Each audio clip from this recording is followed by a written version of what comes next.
Hi guys, my name is David. Um, what do people say is the most important thing in relationship? And if you said communication, you will absolutely be right. And communication is so important that at school they actually teach these classes and they actually have a degree, communication majors, right? So communication is so important. So we're going to talk about how to improve communication, not just communicate, but have a heart-to-heart communication that leads to reconciliation and being able to understand each other. So having communication breakthrough to have that heart to heart connection. So some years ago, the what I'm about to explain, I saw this on a Korean TV show, and they invited renowned professional counselors on the show and asked them to show how to communicate. And they had actual couples, like they were like celebrities, and they had them go through that, learning from the counselors on the spot, and that was really impressive. And I have used that in my own family, and it worked. And also, I recommended to other people, even to people with very severe relationship issues. So I would have a lot of people with mental health issues, with drug addiction issues, and the people with mental health and drug addiction issue, a lot of time their problem began with what they experienced as a child from the caretaker, the mom and the dad. And in my experience, a lot of time, mom, because the dad is not around, mom is the one who actually causes a lot of this communication issue, because if the mom was having their own issue with mental health, drug addiction, alcohol, being promiscuous, having very stern, hard outlook and treatment to the person, they grow up never able to actually express themselves or express their feelings to others, especially mom. I mean, unfortunately, that's just the way it is. So it could be whether it's mom or dad or to your spouse. So I had people use that and really benefit from it, like see a huge difference. So that's what I'm going to share today with you. So number one thing about communication, it's not just communication, but communication is about your decision whether to, you have two choices in life, whether to express yourself or suppress yourself. Both are not necessarily easiest thing to do, right? They both have pros and cons, right? But the result is, if you, so expressing yourself, it takes courage, it takes skill, it takes certain amount of acting on faith and hope.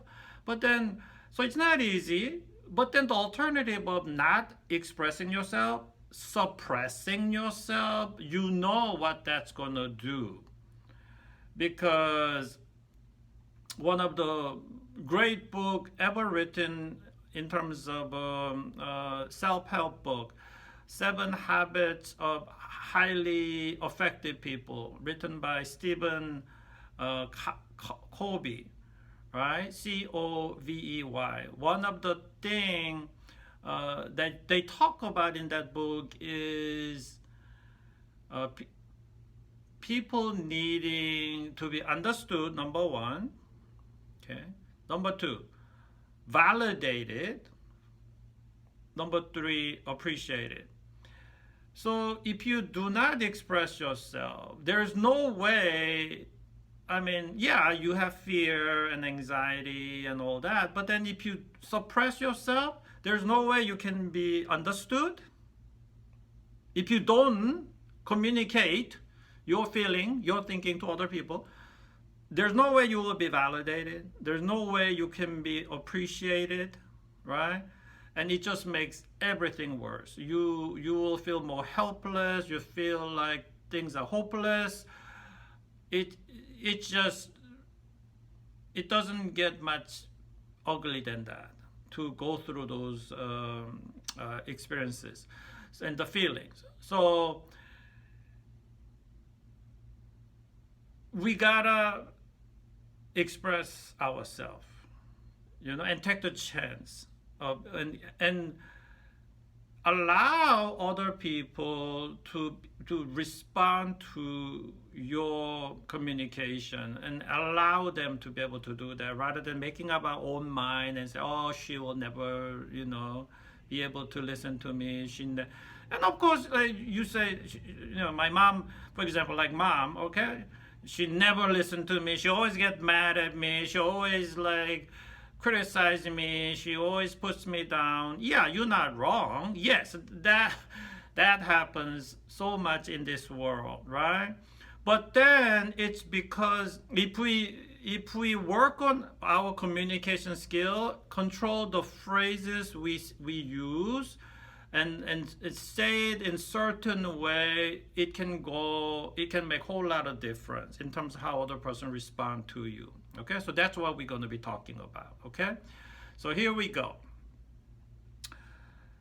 Number one thing you do, for example, if you're going to talk to your mom, is use this phrase: Mom, can you do me a favor? And typically, when you ask that question, what do you think typical people will do, right? What do you think typical people? Now, if the other person is totally sadistic monster, right? Other person can say, "No way, Jose, am I going to do anything for you? Forget it," right? If that's the case, yeah. I mean, it's like hopeless. Yeah, you're right. Okay, but typically, you ask that phrase, other person will say, yeah, if I can, right? Especially in the South, right? In the South, can you do me a favor? Yeah, if I can, right? And then then they go, what is it, right? So they are open to this, right? They are open to this. So, and in case they're like, not really willing, ask them, can you do me this big favor? Okay, I'm not. That means I'm not going to ask you this all the time. It's just like special thing. This is like occasional thing. Like, can you do me just this big favor, right? And you can add like, you can say things like, oh, I saw this on the YouTube and I want to try this out, right? And can you do me a favor and then try this out with me? It will, and then if you add this phrase, it will help me out a lot, right? So if the other person say, yeah, what is it? Now, don't ask them this favor while like they are in the middle of doing something, or they're like football fan and they're watching football. Like, don't do that, okay? So ask them when they are pretty calm, they have your attention. And also, when do we do this, right? You can even make like an appointment time with them. Don't do it like right now, like they were in the middle of doing dishes, and because they have to be ready for it. You want them to be 100% available to focus on you, right? So you can even make like, okay, can you give me like 10 minutes later on at 7 p.m. or something? Or can we do this Saturday 5 p.m.? Like, make an appointment. make it easy for the other person, right? So where they are calm, they can be at their best to respond to you, right? So do that. So once that time is here, ask them, so so mom, I'm gonna just express some of my feeling, right? And all I want you to do is just say, so if my name is David. Okay, David, what I heard you say was, and then just repeat back what they heard you say, like an echo, okay? And then you talk about your feeling. That's really, really, really, really important. You talk about your feeling, and the other person just repeat back to you what they heard you say. That's those two are like really, really, really, really important, because typically when people share their feeling, they end up like, you know, when you did this, yeah, you are being selfish, you are so egotistic, you are stubborn. Like, we put labels on people, right? You are so, and like, you're always like this, you never help me out, you never do this. It's like always, never, very, very extreme, very aggressive term. That's what we use. And if the other person, when they hear that, like, they're not ready to communicate, they're ready to go to war with you, okay? Because they are being criticized. So what they're gonna do, they're gonna fight back, okay? They're gonna fight back. So now it's a battle, right? It's gonna be guns and swords and knives, and and that's what happens, right? Other person get defensive, and oftentimes not just defensive, they're gonna come back and attack you, right?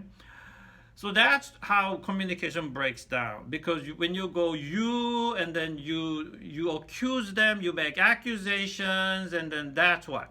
So if you talk about, that's the bad way. The good way is if you talk about your feeling, right? For example, mom, when I talk to you, like, when you typically just say, well, just, suck it up, and then, when you say that, when I say something to you and you say, well, just suck it up and pull yourself up by the bootstrap, when you say that to me, that makes me feel, and talk about the feeling. And then so go through some, and people don't really know the feeling words. Okay, that's another trouble with our our human lives. We don't really even have a lot of knowledge of the feeling words. Okay, so feeling word is, that makes me sad, that hurts me. And you can even say things like, that makes me feel rejected, abandoned, worthless. But talk about these feeling words, right? That will touch somebody's heart, right? So work on that a little bit. What kind of feeling word actually describe what I'm feeling? So if you say sad and feel rejected or worthless, that I'm not valued, I mean, that's kind of a thinking word, but then you know what I'm saying. So that you express how sad this makes you, right? How it puts you down, right? So instead of accusing other person or putting label on them, you are just expressing your feeling, okay?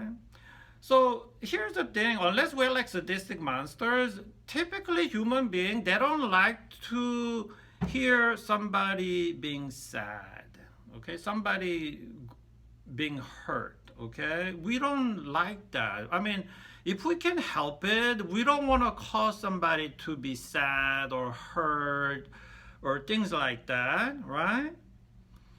So that's what you're communicating, right? You're feeling.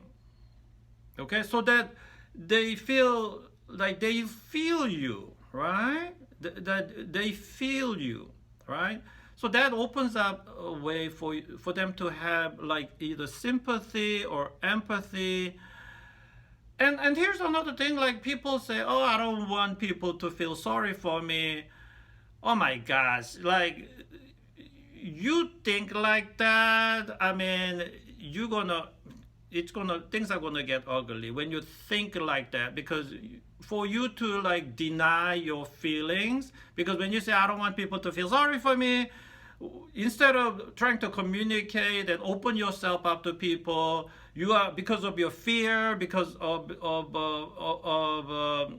pride, you close yourself up and you will not allow other people to be able to engage with you heart to heart, you see. So that's going to lead to a lot of ugly things. Okay, so feelings, thinking like, oh, I don't want them to feel sorry for me. Yes, you do. If you are sad, I mean, that's what human beings are about. That we need validation. We need other people to recognize, oh my gosh, you are going through that. That's horrible. I feel for you. We need that validation. And if you say, if you're one of those people who say, oh, I don't need validation because like you're a man and you're like, you believe in being strong and tough and like, I need to be strong, I cannot be vulnerable. Oh my gosh, that's gonna bring whole bunch of ugliness into your life. Okay, so that's another thing, you need to really think about. Okay, so human beings, we take some chance. Okay, being vulnerable help us to be whole. Okay, like thinking like I have to be strong, I cannot be weak, I cannot be vulnerable, because that leads to being hurt, that leads to me being not in control. If you think that, I mean, that's gonna lead you to have mental emotional breakdown, anxiety, depression, always seeking control, living with the dread, what if, that kind of worry, what if, and the 3 Ds, right? The dread, and then depression and despair. Okay, 3 horrible Ds. Dreading, right? If you dread like what if, and then you have depression, despair, I mean, yeah. So that's why this helps you to avoid that. So once you express your feeling, okay, other person, once again, unless they're sadistic monsters, they don't like to see people being hurt. Okay, so the mom will say, okay, David, now when you share your feeling, don't say too long, because it gives them too much things to think about and memorize, right? Like, what did he say, right? So keep it kind of brief, maybe it's like 30 minutes or some 30 seconds, I'm sorry, right? 30 seconds or something. Keep it very brief, right, at the beginning, because you can do this like second part, third part, you can continue to do this. Okay, so keep it brief. Make sure you don't say, now you can talk about what happens, right? When I come home and you say this to me, or if I do this, you say this, you can talk about what happened, but other than what happened, to give them some picture of what you are talking about, do not go into like, right? Do not say you are so, you always do this, you never do this. Don't do that stuff. Okay, right? Just say you, because it's necessary, but talk about your feeling. Another great thing about talking about your feeling is they cannot argue with you. Right? They cannot really argue with it, because feeling is feeling. Okay? It's not like, oh, I think there's no such a thing as COVID-19, and then they can argue with you. Yes, there is, right? There is, right? They can argue with you, right? Oh, I think there's no such a thing as love, and then they can say, oh yes, there are. There's a. Right?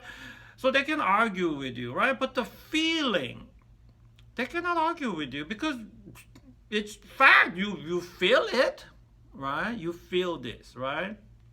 Now, some extremely oppressive people may even, like parents, they may even say, "Oh, you shouldn't feel that way," right? So yeah, okay, that's how bad it gets these days, right? They even tell you shouldn't feel that way. But what do you mean? Like, I'm feeling that way. Like, what do you want me to do about it, right? Right? So the denial, right? The denial, that's in our society. Okay, so when you talk about your feeling, they cannot really argue with you, okay? But if they say you shouldn't feel that way, in this case, they cannot do that because what's the rule? They're not going to be arguing with you. They're just going to repeat what they heard you say, right? Okay, what I heard you say, David, is when you talk to me and I don't look at you face to face. I'm just like doing my thing. That makes you feel sad, that makes you feel rejected, that makes you feel, whatever, right? They repeat back to you. And what incredible thing is, if they just don't argue with you, okay, just don't argue with you, and they just repeat that to you, that seems like it's like nothing. Wow, what a difference, right? Because for the past 20 years, past 30 years, this is you say something, they respond back to you with like criticism or defensive, or they brush you off, right? But instead of that, they actually repeat back to you what you just said, right? So that's gonna make you feel validated. That's gonna empower you. That's really gonna help you. If that's all they do, right? What a difference, right? What a difference, right? It leads to healing, in fact, okay? This is incredibly powerful thing because, like the Stephen Covey said, every human being needs to be understood, validated, and appreciated, okay? So we got first thing going, because if they understand what you feel, now you feel you're understood. Number one, we got that. And then instead of arguing with you, they just repeat it back to you what they heard you say. You feel now validated. And then those things also will lead to feeling appreciated. And having those three things, what does that do? Will lead you to being empowered. Okay? Recovery from mental, emotional, addiction for drug, all that, what's the answer to all that is feeling empowered. Okay? That's gonna make everything, that's gonna change everything and make a difference. Okay? So this is what it will do. Okay? So after, if she can do that, the next step is then you say thank you. Okay? Say thank you, but make sure you say this phrase. Thank you for listening to what's in my heart. Okay? So you recognize what they did, that they took the effort to do you this favor, right? So you thank you for listening to what's in my heart. Use the word heart. Make sure you use the word heart, because when human being, we use that word heart, I think it really touches us in our heart, okay? So that's what makes human beings, what helps us to be intimate, make connection, but from heart to heart, right? Heart to heart, speaking from the heart, and then engaging from the heart, right? So thank you, Mom, for listening to what's in my heart. I really, really appreciate this. And then what does Mom do?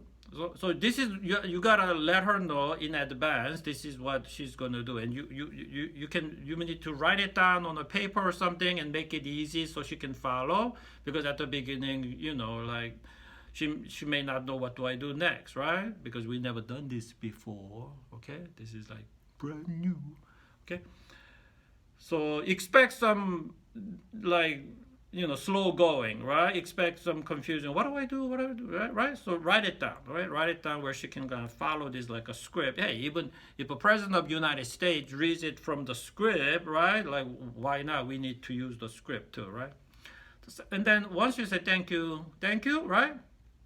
She will then, if she can bring herself to it, well, I don't want you to go through this pain.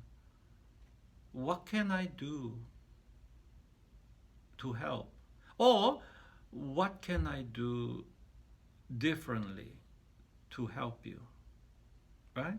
I don't want you to go through this sadness or this depression or this horrible emotions. I don't want you to suffer from this, or say the word suffer. I don't want you to be suffering from this because I care about you, right? If she can say that, right? If you can write that on the, right?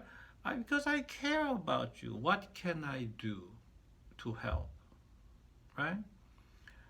Then you make suggestions, right? You make suggestions, right? Well, thank you, Mom, for saying that. Do you think it's possible for you, instead of like just continue like washing your dishes, can you think you can look and stop and like turn around and look at me? You think you can do that? Or you so give like possible alternative, right?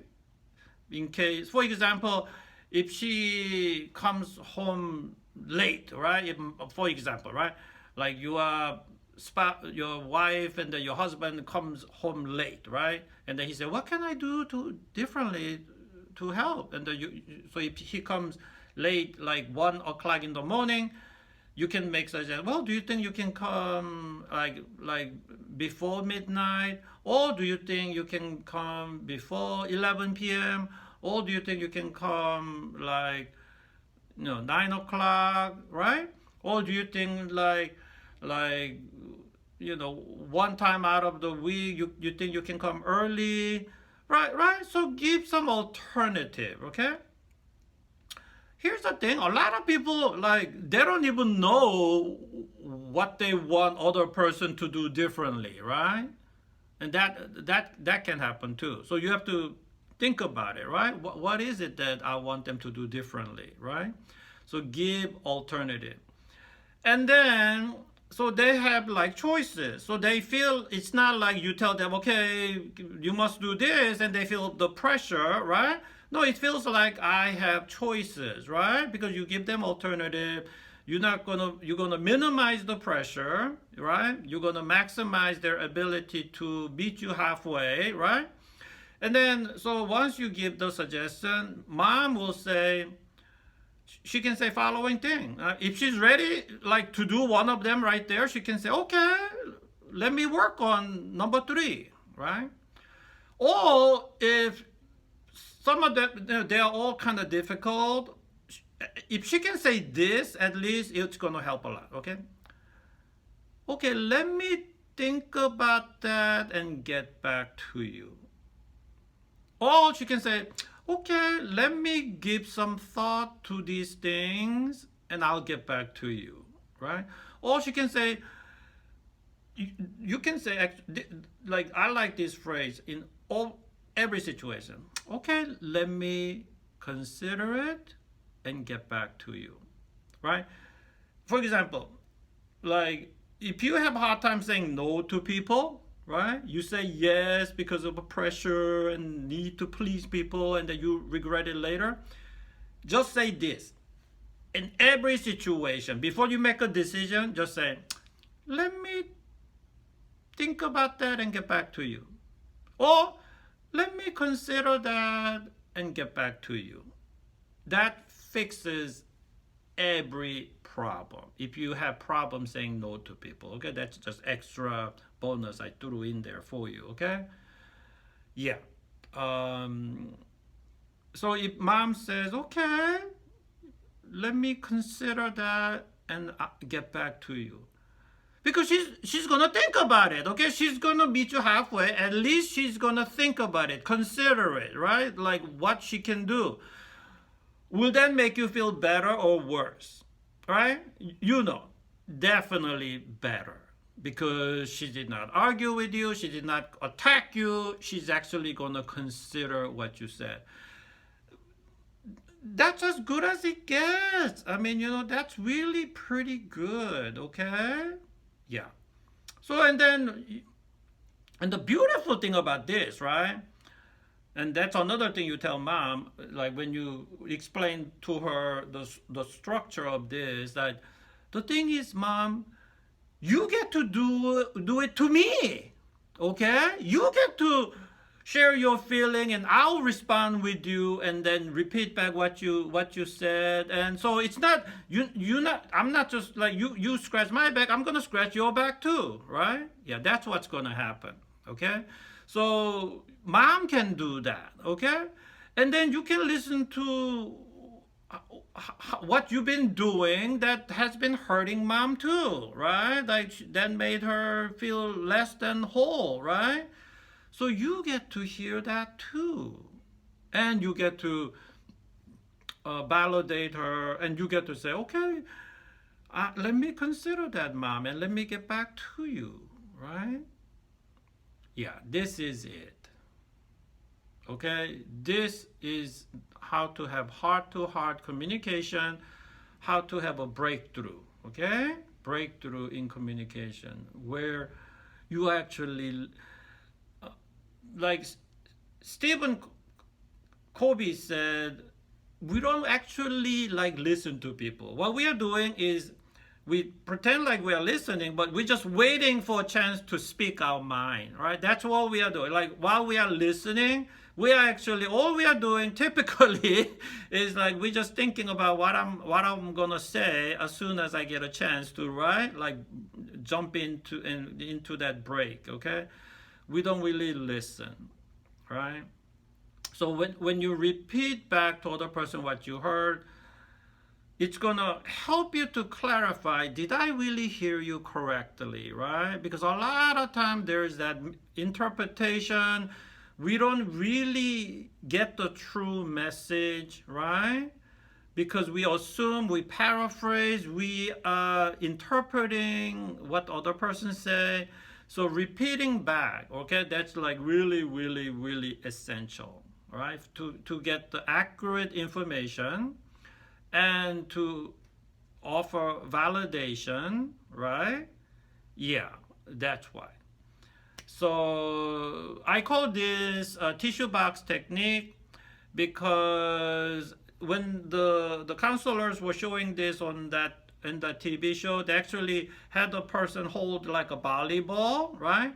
And the reason they did that is that only the person with the ball can speak, to prevent other person from cutting you off and like or going out of a turn and doing their own stuff. So that's why they had the volleyball. But when we did it at home, we didn't have the volleyball, so we actually used like a tissue box, right? Only the person with the tissue box would talk. So once you say your piece, you give the tissue box to other person, and they say their piece, and back and forth like that. Because that's how bad it is. People like become defensive, and they become like rationalizing. They talk when it's not their turn, just to prevent that they use the ball, right? So I call, because we use the tissue box technique. And another thing is, like when you talk like this and make connection, there's a chance that one of you or both of you may even cry, okay, because of the healing that it leads to. And then you may really reach out to that tissue box, wipe away your tears, right? So that's what I call this tissue box technique, okay? It leads to healing, okay? At minimum, better communication, understanding what other person is feeling, right? So this is the tissue box technique. I'm gonna stop the video right here. God bless. live with peace and joy. No matter what you do, live with peace and joy. Express yourself, okay? Do not suppress yourself. That's the only two choices we have in life, okay? Express yourself in a healthy way, like what we talked about. If you talk this way, right, you can express anything, okay? And you will not be in a bondage. It will set you free. So live with freedom, all right? Live with freedom, express yourself. Thank you.